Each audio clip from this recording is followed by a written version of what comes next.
All right, we're live. Hello and welcome to the 2020 Census and Why You Should Care with the Boulder Chamber and our amazing, fabulous guests.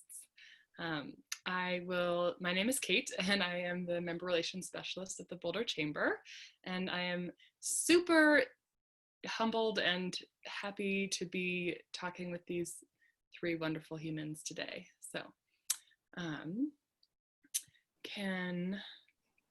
Fabulous. This is our panel, and I'll start with Julie. Do you want to do a little wave, Julie? Perfect. Julie Frieder is the Partnership Specialist with the U.S. Census Bureau and has been doing a lot of wonderful work to build awareness here. Stuart, do you want to wave your hand? Stuart Feinhor is a cultural broker with community action programs with Boulder County Community Services. Thank you for joining us. And Craig Towler, and can you give us a little wave? Fabulous. And is a census outreach coordinator and cultural broker with the Center for People with Disabilities, and also does amazing other trainings that you've done. Thank you for that. And we are going to get started with just for everyone to know the kind of layout of the next 54 minutes. Is going to be a little Q&A with Julie, kind of overarching, and then we'll get some wonderful nuggets from Craig and Stuart afterwards. And I'm sure there'll be lots of nuggets with Julie as well. So we'll just start with a little combo. So Julie, do you want to just give us a little intro, tell us about yourself and your work with the census? Thank you so much, and thank you to the Chamber for having, I think, the wonderful idea to have a conversation around the census. I think it's super important and the timing is perfect. Thank you for the invitation. I am with the United States Census Bureau. I'm a Fed, but I'm based here in Boulder. I've lived here for 16 years. I'm originally from Ohio. My role here with the Census Bureau is to support outreach and education throughout Boulder County. And that gives me the wonderful opportunity to work with businesses and chambers, to work with local government, the faith community, the education community, the civil society and advocacy community, young people, older adults. And so it's a wonderful lens to become more deeply acquainted with this wonderful county and all the folks who live here and work here, and also to spread the word about why the census is so important to our vitality and sustainability going forward. Beautiful, thank you. And perfect transition. And do you mind just giving, for those that are newer to understanding the census, just like a very high level, basic introduction to, what is the census I think a lot of people do know, but some might not. It's a really good question. And some people might think they know and maybe are embarrassed to say they don't. So I appreciate the question. The census is a head count of everyone in the country.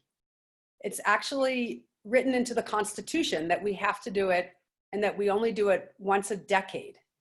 And this is the population count that is used to determine how many seats in the House of Representatives each state is apportioned, and how much money each municipality, state, local government, and tribal government will be funded from federal dollars every year. And so this count informs some really critical decisions. And because it only happens once a decade, it's imperative that we get an accurate count so that we ensure our fair representation. And a lot of folks are saying that Colorado may get another seat in Congress if we are able to count everyone.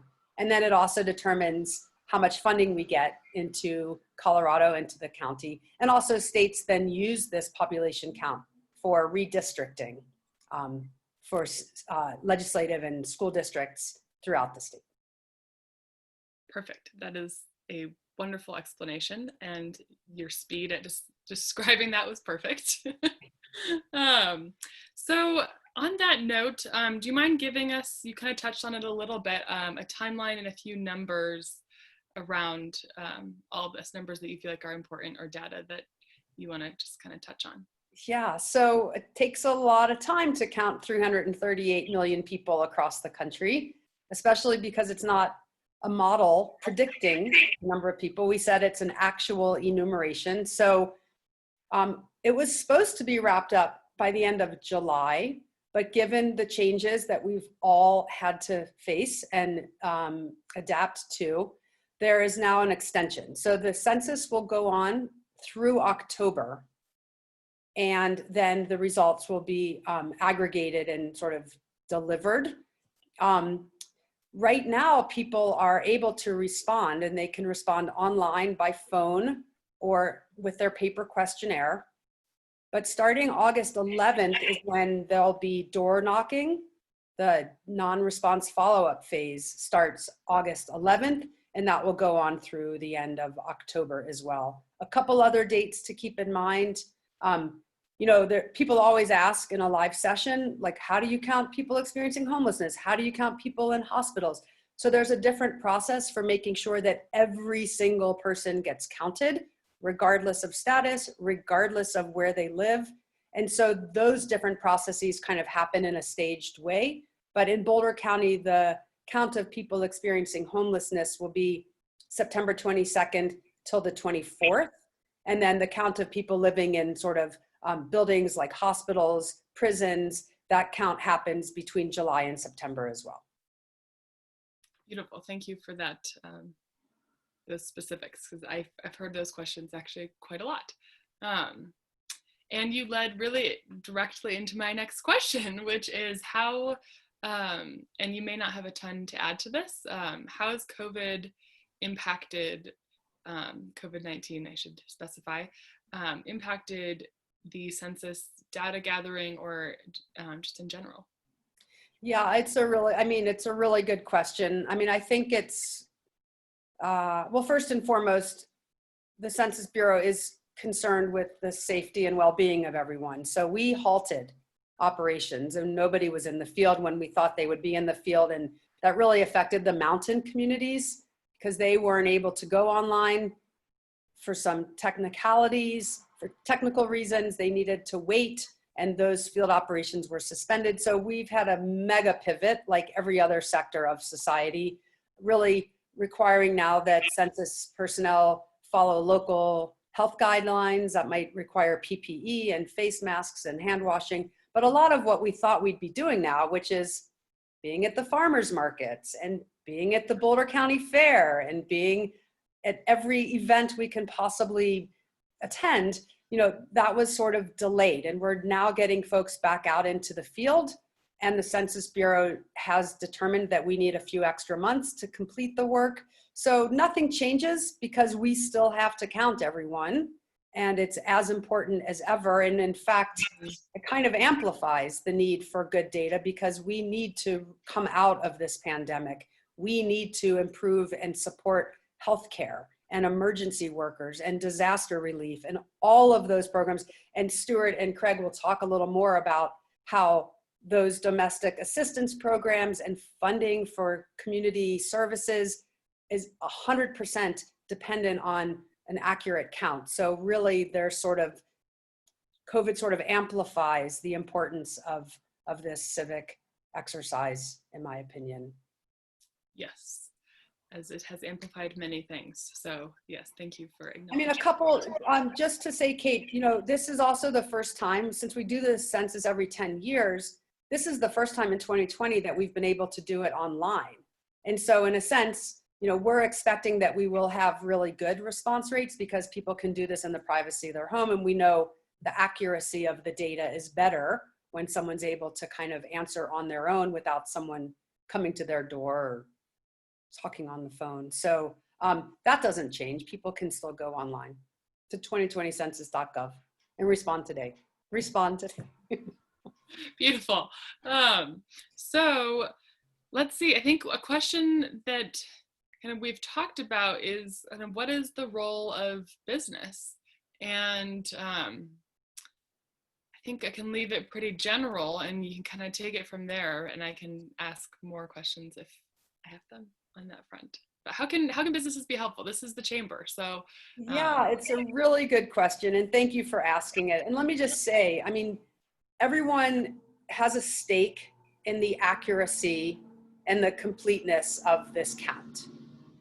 And businesses are, you know, as invested in an accurate count, the data that we get from this questionnaire, from the census, are used by businesses in decisions about predicting where should I be putting in other establishments? What is the population growth?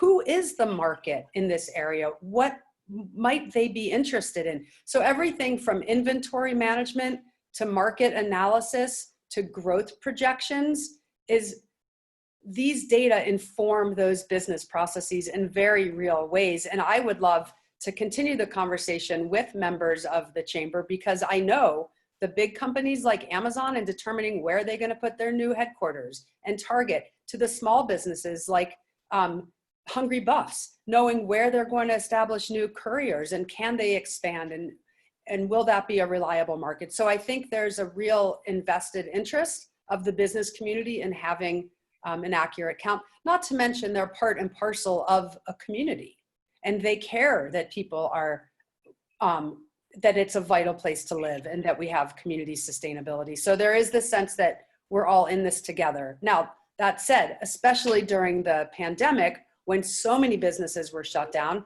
there were also many, many, many that remained open. And so they became a very important touch point in our continued outreach. And so we've had everyone from liquor stores and dispensaries to pizza stores and the ice cream shops and laundries and retail and McGuckins.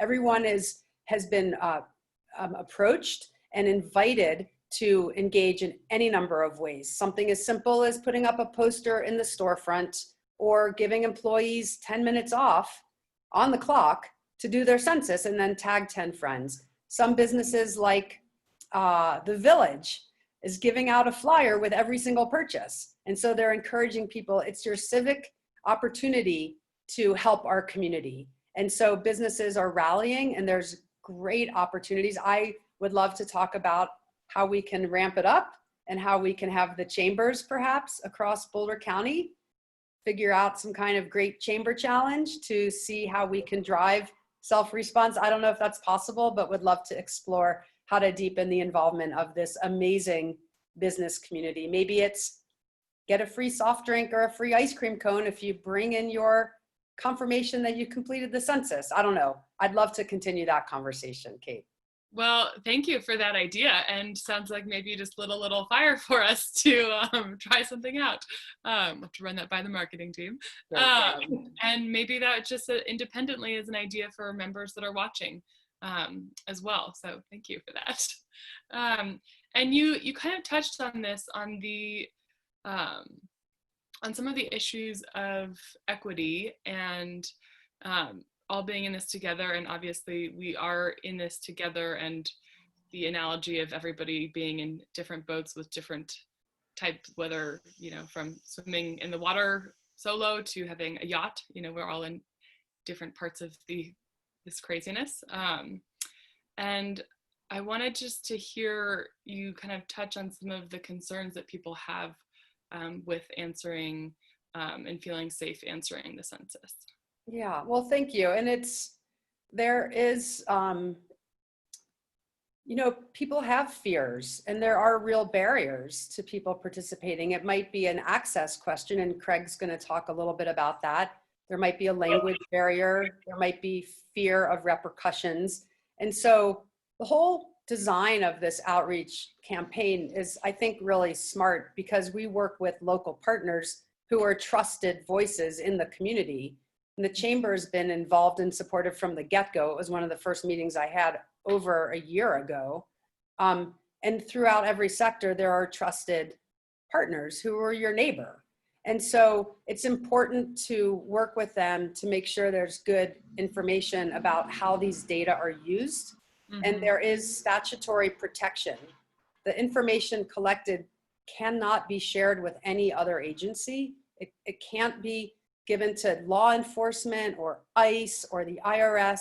It's locked up It resides offline, and it's used only to develop statistics in the aggregate to then help inform decision making. Where do we need new schools? Where do we need new hospitals? So that's kind of the level of aggregation. And there's all kinds of pretty cool jittering of the data to kind of maximize protection and confidentiality and security and minimize hacking. And it's important that our partners understand those protections. And I mean, there's another aspect to the question you're asking, which is how do you kind of come up with the messaging for different communities in Boulder County or Colorado or in the country, and people who are undocumented or people who are unhoused. And so I do a lot of research and spend a lot of time with trusted leaders from different communities. And I if you don't mind, I'll just read, I came across one quote from Color of Change, which is an advocacy organization that sort of in this midst of,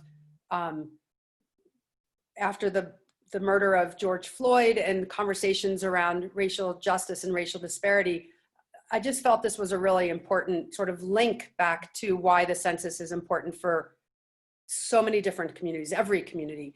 And Color of Change says, quote, "When Black communities are undercounted, representation our communities deserve is given to other communities instead, weakening our political power and thus our ability to call out public officials for their complicity with police violence and mass incarceration. If we want to make Black Lives Matter in public policy, we have to ensure Black people count on the census." And I think that message of sort of self-determination, of self-identification is very important, and it runs across all demographics and all communities. And I think that's the power of this once a decade exercise, is that everyone can stand up and be seen and be counted and be heard, and it is fundamental to our fair representation.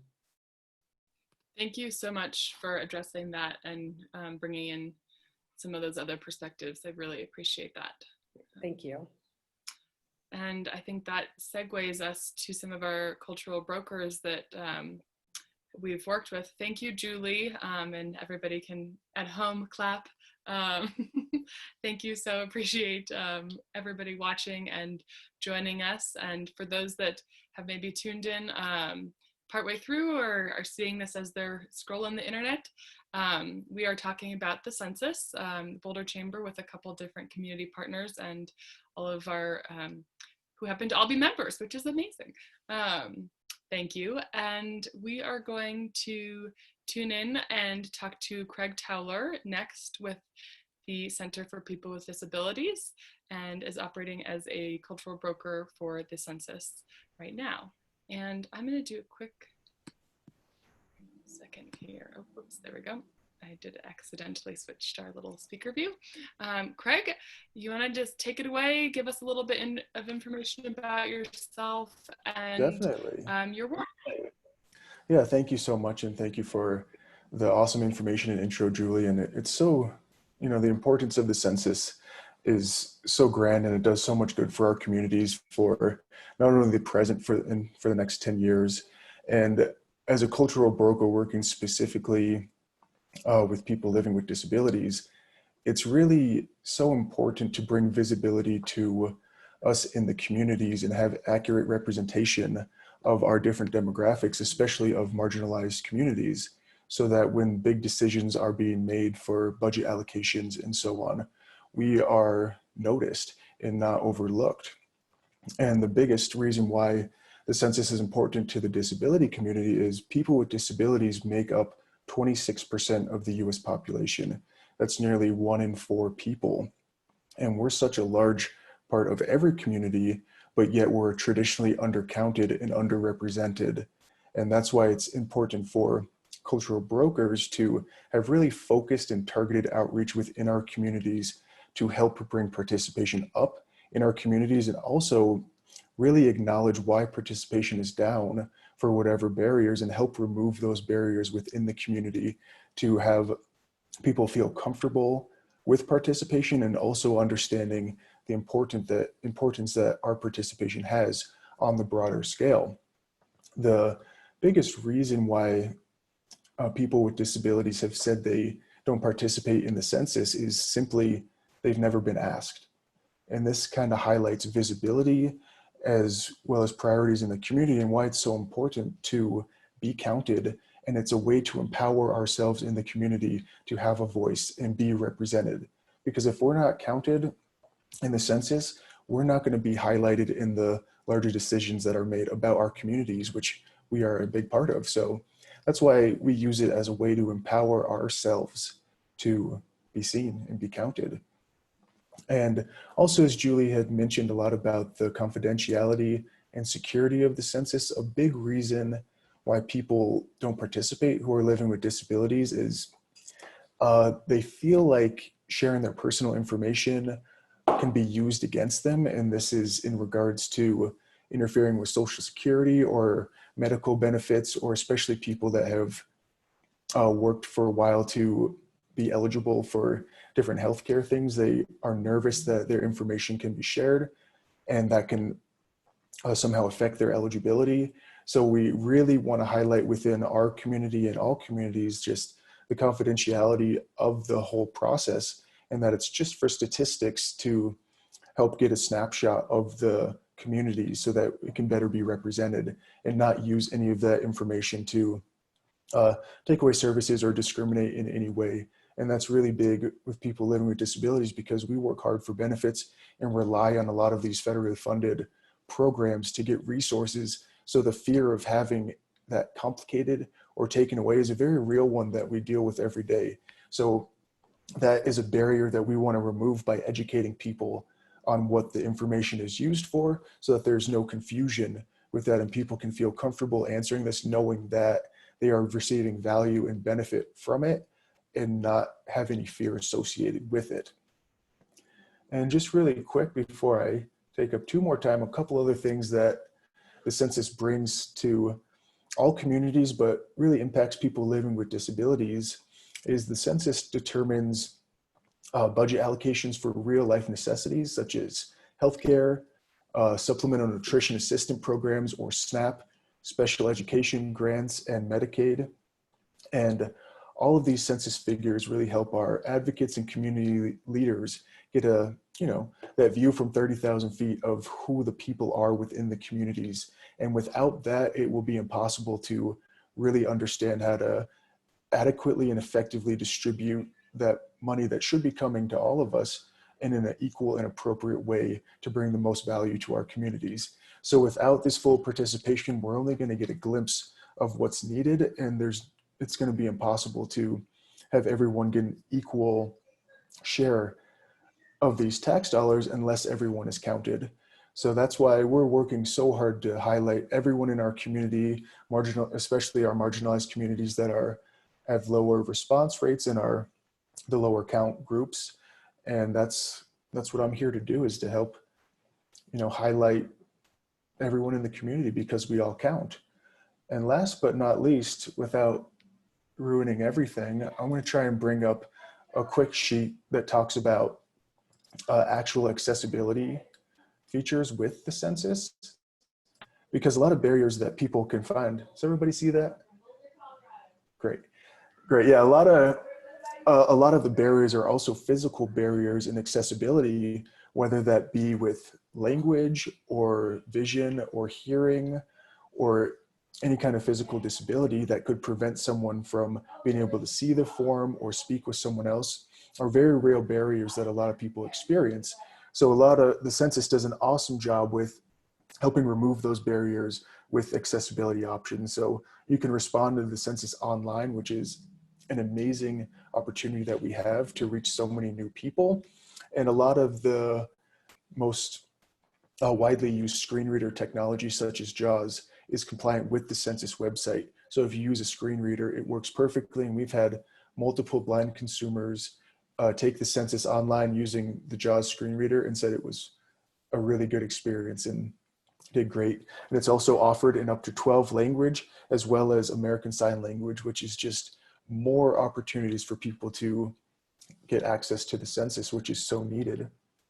And a big resource that a lot of our consumers use that are hard of seeing or blind or for any reason, they like to respond over the phone and talk to a real person, which is an amazing resource to have, because a lot of people aren't as tech savvy or feel comfortable using the online platform because it is new. So to still have that ability to call in and speak to a live person is amazing. We've gotten a great response from a lot of our consumers who have done that.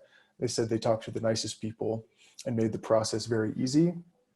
And then you also have the old fashioned paper questionnaire, which is always great. And then another great thing is we have access to Braille guides for people that need that resource.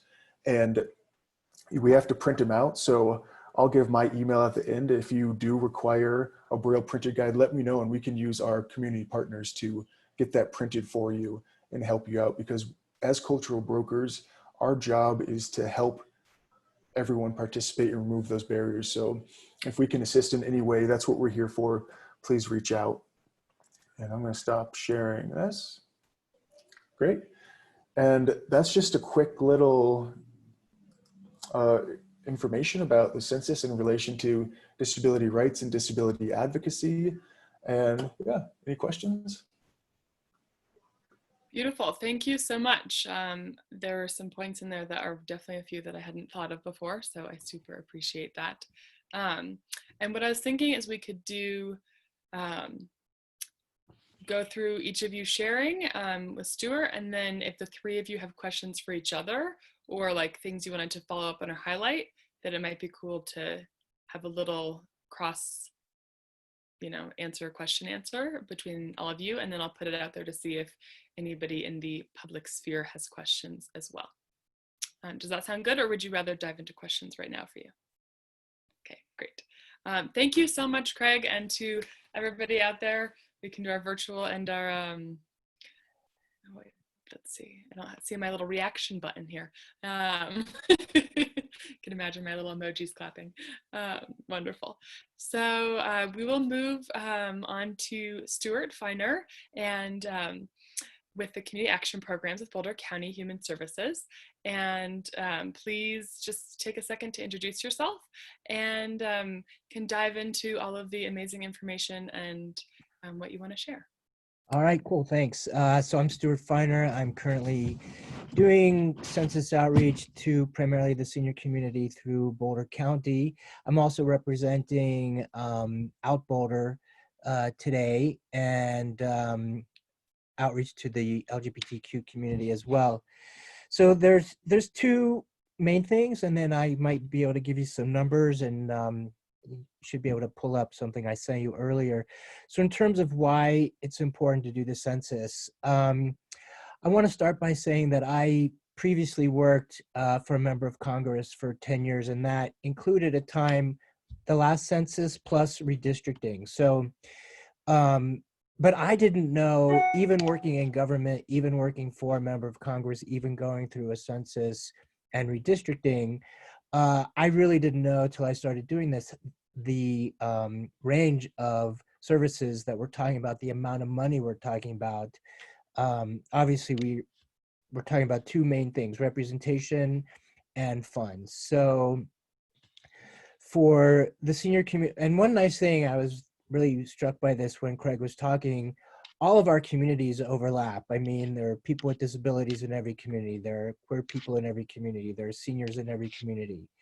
And, hopefully we're at a time socially where people are starting to see we do need to come together more. And some of these marginalized communities actually, fill in spaces across all communities. So it's a reminder that we are all being counted, and for one big purpose, but it's also the reasons and the importance of doing it for the smaller communities is as vital, if not as well known. So for example, if you look at the census for this year, the 2020 census, it has a question, it does ask your age and things like that. But it also asks questions about your sex, and you only have two choices, male or female. This has been a problem in the queer community because there's a much bigger range of human expression than male, female. And that was something I believe the Bureau did consider expanding, and I assume in 2030 it'll be a very different scene in a lot of ways. And I think some of the concerns people had about the limitations on how one can self-identify will be expanded in the next census. So even though in terms of race, ethnicity, and sex, there are limitations, the census also gives you an opportunity to expand your self-identification in boxes that you can fill in that are not prompted yes or no or M or F, male, female. So I would say the biggest questions and concerns that we've heard from the queer community has been around self-identification. So what we would say is choose what is comfortable for you in terms of your self-identification. You can even choose the name that you want. It's the information on the census, and Julie can correct me if I'm wrong, but it's not compared with any other federal or official information. So if you want to use a drag name or a chosen name of some kind, you can do that, and it doesn't show. As long as the information is accurate, then I believe that's an okay choice to make. The last census in 2010 did have a question on whether you were in a same-sex marriage, which was fantastic. But this year it asks about the people in your house and if you're in a same-sex marriage or partnership. So it's not limited to whether you're married or not. Yes, it was fantastic that they added same-sex marriage last time, but this year they give you a little bit more to choose from, which is great. And I think that is an example of how, if the census was taken more often than 10 years, we would see these improvements and the progress more quickly. But since we only get that every 10 years, we don't see that. And in some ways, it's a reflection of where we are socially, and in other ways, it's a reflection of where we need to go. And that's one of the reasons that that's why we use the data, or why the data is so important. It does show where we need to go. And if someone chooses to put on their census that their ethnicity is white or their race is white, but their ethnicity is whatever, they can add that. So that's a great thing, and it will be helpful. In terms of seniors and representation, seniors traditionally have been a very good, they've responded very well to censuses over the past. They are pretty often very engaged politically, but this year, the reason that they wanted to have a cultural broker reach out to the senior community, ironically, perhaps, was because they were doing it online for the first time. And seniors represent probably the biggest percentage of people who are not comfortable being online or using the internet, and certainly doing the census online. So all of that is to say that everything changed, obviously, when we were shut down from COVID-19, and a lot of the outreach that we wanted to do, particularly in the senior community, halted because we weren't going to go and expose anybody or be exposed to anybody. Plus everything was closed, so you couldn't get in there either. So and we know that the senior community is growing, and currently it's about, of 65 and over, about 16% of the US population, and it'll grow over the next 10 years. I don't know if it'll double, but it's certainly going to grow by 2030 a lot. And Boulder County is a prime example of that, as everyone knows. And in a lot of ways, Boulder County's been a leader in senior services for the country. And so they've done amazing work, and it's really been an honor to participate in this, and also because I've learned so much. So I've been able to share that as part of my outreach. Some of the things that we've done outreach-wise have included and continue to include keeping things updated on social media. I do on my own Facebook page, I do an updated self-response rate And I send that to the mayors of all of the 9 towns in Boulder County, to the commissioners, and we've seen, pretty steady increases in self-response. For example, we just had a major jump in response from a couple of the mountain communities, Nederland and Jamestown, for example, and I think that's largely due to something that's called update leave, and Julie can expand on that if she needs to, if I leave something out. But basically, there are a lot of people up there who don't get mail at home. They get a PO box, and federal mail doesn't go to a PO box. So people weren't getting their census information, and people may not have been going to their PO boxes anyway because everybody was locked down. So the self-response rate till just last week really was very low for those areas. But then people went door to door and just left. They went to update their data and left the census information, including the official form, on the doors of the people with PO boxes in particular. And that probably is why we got a huge increase in self-response from the mountain communities, which is great. Colorado is very much still a independently minded. A lot of people are very independently minded, and they don't want to be bothered by people, and that's why they live in the mountains. And that's fantastic. More power to them, but it makes it challenging to get information to them sometimes that they need. So that did create a huge jump, and thanks to the people in Jamestown and Nederland for doing that. There is a slide I sent earlier that people can look at their leisure. You can also Google it, but it's just to show how much money everybody that gets counted. It's the equivalent to about $2,000 a person over 10 years. So that's $20,000 per person who gets counted. That's a lot of money when there's 300 and some million people in the country. So you can see from this slide that there are so many programs and agencies that are involved in distributing federal money. And of course, it's important to remember that this is our tax money coming back to our communities in our state to help for things like Craig mentioned earlier. But in terms of the senior community, we're talking about Section 8, we're talking about SNAP, which is food assistance. We're talking about Medicare Part B, which is really important. Those are doctor visits, preventative care, ambulance services, even mental health.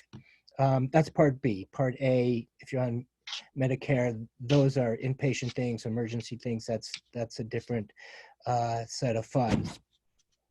Section 8, as I say, also low-income home energy programs. So that helps seniors pay for heating in the wintertime, which is really important. Social services grants, HIV emergency relief grants, obviously, as Craig said, people with disabilities, community service programs, weatherization assistance is also really important for a lot of seniors who have lived in their own homes for a long time, may need to upgrade the weatherization on their homes, and they can get assistance with that because that affects their health, that affects their bills. Obviously, their heating bills will go down. Supportive housing for elderly, transportation for seniors, which is really important. That's always a very top priority among seniors who are still living at home or need to get around and they don't drive any longer. That's really important. And then another example of social services for the LGBTQ community is, for example, in terms of Colorado, SNAP, which is food assistance, came to $728 million. And in the West of the United States, and this is actually pretty close to the whole country, 20% of LGBTQ families are receiving SNAP benefits. 25% are receiving Medicaid assistance, which is also goes with the Affordable Care Act, expanding Medicaid, and in Colorado we did that. So we're very lucky in that respect. Section 8, $258 million, CHIP, $228 million. This is a lot of money, and it's important that it goes to the people who need it, and it goes, and that's why if we're not counting everybody, we get less money, and then we have fewer services. And the services, if you look at that document that I sent, it's almost limitless. I mean, it's pages and pages of agencies and programs that get funded by census dollars. So since no one else mentioned it, I'll just say within the last few days, self-response rates in Colorado have been pretty good. Colorado is about 65% self-response. Boulder County is about 73. We remain about 10 percentage points higher than the rest of the state. The USA in general is in the lower 60s, so we need to boost that a little bit. But most of the towns in Boulder County are doing pretty well. We have a couple in the 80% self-response rate, which is fantastic. And Boulder's in the 70s, Lafayette's in the 70s, Longmont's in the 70s. So people are doing well, and it's just a matter of getting the word out, continuing to get the word out. In terms of the chamber, one thing that we do have at the county are these sidewalk signs that just remind people about the census. And if there are any business out there who want to have one outside their door for a day or a week or whatever it is, please let us know. We can provide that for you. And it just sits there. It's a sidewalk sign. It just reminds people about the census. Thank you. Welcome. Do you have anything else you wanted to add, or was that your final, the chamber part being the final piece? I think that's enough. Beautiful. And that leaves a perfect time. We have had actually a few audience questions. First wanted to say thank you so much, Stuart, and little claps to you as well from everybody and audience as well, since you don't get to see them. And one thing that I just thank you for sharing, both of you, information that some is new for me, and I'm sure some new for everybody in terms of concerns that different communities have. And I also wanted to make people aware that there are various other cultural brokers who are not able to join or have not been able for this specific call, in Boulder County as well. So these are not the only people doing this work. So let's see. Do either of you have follow-up kind of things you wanted to comment on or question on to what each of you shared? And if not, I can jump to community questions.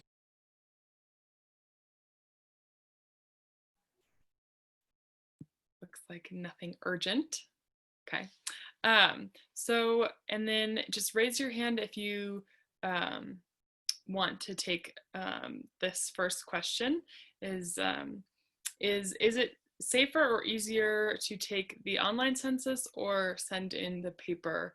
And what I might add to that is it for the individual and for the system of processing it? Who wants to take that one? It really is, I'll try.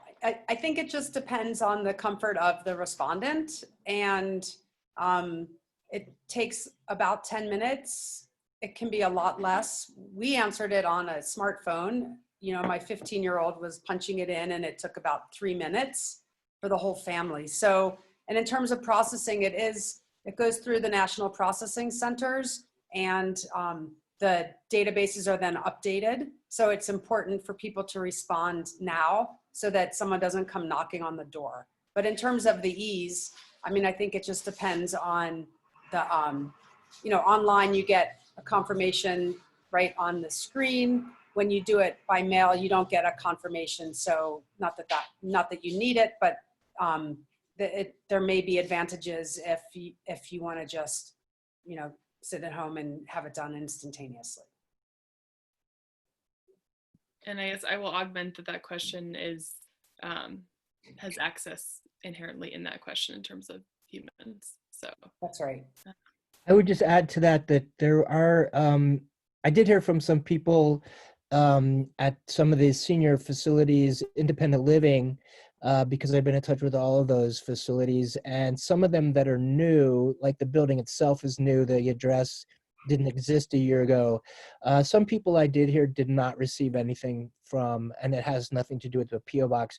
They didn't receive anything from the census. So it's really important if people are listening or that they know anyone who hasn't received any information from the census to let us know in some way, or just go to the website. If you're comfortable being online, 2020census.gov or my2020census.gov. And you can still call if you're not comfortable doing it online. If you are comfortable at least getting the number, if not, we can provide that, and you can call in and give your responses as well. And there are language supports online. You can toggle to different languages, and on the phone, you can call and have support in different languages. And then there are online video guides in another 59 languages to make sure that people have, and even so, there will be sort of gaps, but hopefully not many. We cover almost all of the residents, and then have partners that can support in languages that are not covered by the official census documentation. Amazing, thank you. Okay, another question Yeah, is— just real quick oh, also, sorry.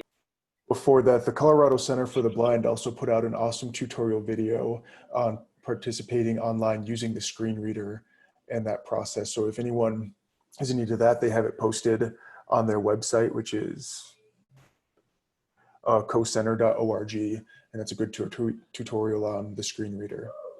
Okay, wonderful. I will follow up with all of you for any added resources that we want to add into the comment section on Facebook. That would be amazing. And then shall I move on to the next question? Do we have any other additions for that piece? Thanks, Craig. Why is it only run every 10 years? I have that question as well, and I have my guesses to the answer, but I'd love to hear your input. It's in the Constitution. And it's used for apportionment. And so I think that was, there is another survey. Well, the Census Bureau actually does more than 130 surveys of, different economic, demographic, but this is the biggest population count. The American Community Survey is sort of on a rolling basis. Those results are produced every 5 years. And so you'll often see, there has been some confusion because that is going on at this time. And it's a much longer questionnaire. It used to be called the long form, and it asks about education. It asks questions that are not on the decennial. And so they kind of work hand in hand, and the American Community Survey, the ACS, asks questions not covered by the decennial, but the big one, the decennial, is every 10 years because that's the way it was written into the Constitution. So did the founding fathers have an idea about apportionment and representation? I mean, you'll have to ask your high school student who's in civics class to go into some of the debates, because it's pretty fascinating, but that's where it ended up. That's fabulous. I knew that it was in there, but I have to say I kind of forgot that was part of that. And Craig, please add a little bit. I was just going to add that because it is 10 years ago, that's a long time, that because of that length, it really adds to the importance of the census every time that it happens, because we won't have another chance for another decade to get these counts in. So that's just, the longer duration it is, it's only 10 minutes for 10 years of value that it brings in. So we won't have another opportunity for a while to take advantage of this count and get the funding. So let's all get counted now. That's great, thank you. And just on the multiple surveys, there's another one happening called the Pulse Survey, which just started, and that's going to gauge the impact of COVID-19 on households and businesses. So if people get the American Community Survey, do that one and your decennial census. We need all of that data, and do the Pulse Survey, and we need all of that data as well. And Craig is right about, it's just every 10 years. So if you think 10 years ago, college kids were itty bitties, you know, and in 2010, the lowest, the demographic that we missed most was children under 5. So just because they're little, they count exactly the same, because think of the services they're going to need in 10 years and over the next 10 years. Pell Grants, right? School lunch. They probably will be driving. Do they want roads that are safe? It goes on and on. So yes, everyone counts. Thank you. That is interesting. I did not know that that was the largest missed group of by age. Thank you. Okay. So, and Stuart, did you want to add anything to that one, or do you feel like we covered that well? Good. Okay, great. So, two questions that might be able to wrap into one is, why doesn't the census ask about sexual orientation, and what if you're single and gay? Is that identified? I think we could say kind of, I mean, you can wrap them as you'd like, but in terms of why is the partnership the part that's highlighted, I guess is what I take from that. Well, I guess I'll respond to that. I have, this is based on nothing but anecdotal experience, but it probably will expand. As I said earlier, in the 2030 census, it'll probably expand those questions to be more inclusive, because everybody gets counted, but everyone doesn't feel equally represented. So I think this year's example, they've done a better job than 2010. And so that's why I'm hopeful about 2030. That if you notice when you got your census or any information from the census in the mail, it was only addressed to resident and nobody's name was on the envelope. So the important thing is everyone gets counted in the household. So I happen to have a housemaid, and so that person was the primary member of the house, and I was the secondary member of the house. And so you can fill it out any way that works for you in terms of your household, the makeup of your house. I wasn't suggesting that the only answers or the only options to answer the question were, you know, are you in a same-sex or opposite-sex marriage or partnership? There are a lot of ways to answer the question about who's in your house. And yeah, I hope that answers the question. I think it'll be better next time based on the past, this year and 10 years ago. But you know, if you're a single person living in a house, that's your house. Mm-hmm. And I think, does anyone else want to touch on that? And then I will add a little bit. I'll just add really quickly that getting the questions onto the decennial, I mean, that process starts years before the census is here and years before it's even printed. And it's not easy to get questions on the questionnaire. It requires interest and involvement from a number of agencies. It has to have a statutory basis. The data that we collect have to be able to be used to inform some statutory requirements around civil rights laws in order to enforce correctly. And I will say that it is likely that things will change. The LGBTQ community has rallied and has a whole campaign called Queer the Census, with amazing content and PSAs and messaging, and they are working to kind of engage in a discussion to try to promote a more fair representation and a better set of questions around gender identity and not just a binary sort of sex question, which it is today. And that said, if you're mad about the sex question, still do the census, because otherwise you won't be counted. Please. Thank you. Use the frustration. Great, Craig, go for it. I was just going to add really quickly, and this just again highlights the importance of representation and accurately showing what the communities look like so that they can be more inclusive. And if we want to see changes for the next census, it starts now with getting appropriate representation for the future. So if we want changes to be made, we have to be seen and heard and counted so that we can be represented appropriately in the future. So it's all about representation, and yeah. Beautiful. I appreciate that. And that makes me think of in our last minute together of like, okay, so here's the census as it is now. And if it's not what you want it to be, that there probably are ways for people to learn more about, okay, who is working on that? And it's not this abstract thing that comes from the sky.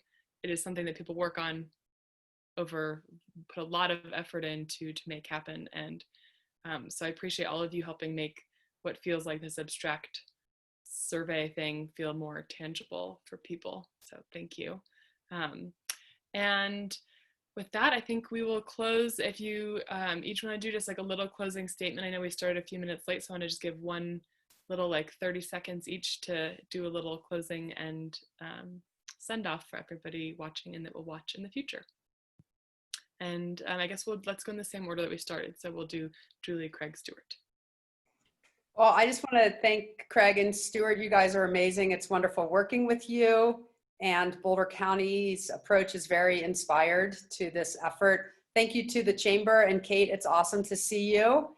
And to the whole team at the Boulder Chamber exercising leadership. And I know you care deeply about the community. And I would love the chance to work with the Chamber and member businesses to make sure that we get a fair count and find a way to involve businesses in this home stretch of less than 2 months to get 90% of the people counted. So thank you so much. I'll go now. Yeah, great. It's been so great working with you, Julie and Stuart, and having the opportunity to speak to the community about the importance of the census and the value that it brings to all of us. And I just want to offer CPWD and myself as a resource to anyone out there who needs extra support or accessibility items in completing the census. Feel free to reach out to me directly. It's just craig@cpwd.org, and we can help get large print guides, braille, help with screen readers, or any kind of support you may need to remove these barriers so that we can get you counted. I'll just echo what Julie and Craig said. I love working with both of you guys. I love working with the team at Boulder County. People can reach me, especially in the senior community, if they're still having problems, or most importantly, have not received anything yet and are confused about it. Luckily, we do have this extended deadline, but nonetheless, people can reach me at sfeinhor@bouldercounty.org. And then I'll just say that the census starts with each of us individually, but the census ends with us, and that's what we got to aim for. I just made that up. I love that. Thank you. Nice. That's beautiful. Well, thank you so much. And thank you for everybody that is listening and learning and considering filling out the census if you haven't already. And my housemates and I have done that already. So yay. Yeah. And with that, we will put contact information that you shared into the chat, and as well as all the contact information for cultural brokers and way to get in touch in the chat below. So thank you all again, and we will close this up, and we'll see you in our virtual events. Stay tuned for any of the upcoming chamber events that we're hosting and census rallying as well. Thank you. Thank you. Take care.